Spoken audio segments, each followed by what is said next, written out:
அவன் கால் கிரிப்பா பிடிக்க மாட்டான்ப்பா. இது பூச்சிக்கின்னு இப்படி பிடிக்கிறான், இப்படி ஸ்லிப் ஆகிடுது, அப்படியே ஊந்துடுறான்.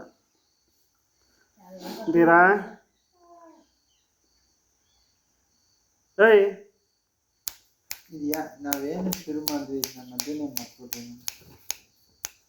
ಈಗ ನೀನು ಈ ಹುಡು ಯಾಕೆ ಮೇಜರ್ ರೋಲ್ ಪ್ಲೇ ಮಾಡುತ್ತೆ ಅಂದರೆ, ಫ್ಯೂಚರಲ್ಲಿ ಯಾರೋ 4 ರೂಪೀಸ್, ಈಗ ನೀನು ಮೊಟ್ಟೆ ಎಲ್ಲ ತಗೋತಾರಲ್ವ, 6 ರೂಪೀಸ್ 7 ರೂಪೀಸ್ ಮೊಟ್ಟೆ ಇರೋದು ಹೇಗಿರುತ್ತೆ, ಅದಕ್ಕೆ ಅವರು 4 ರೂಪೀಸ್ದು ಸ್ವೀಟ್ಸ್ ಖರ್ಚು ಮಾಡ್ತಾರೆ. ಸರಿನಾ? ಹಾಂ, 4 ರೂಪೀಸ್ ಅದಕ್ಕೆ ಫುಡ್ ಖರ್ಚು ಮಾಡ್ತಾರೆ.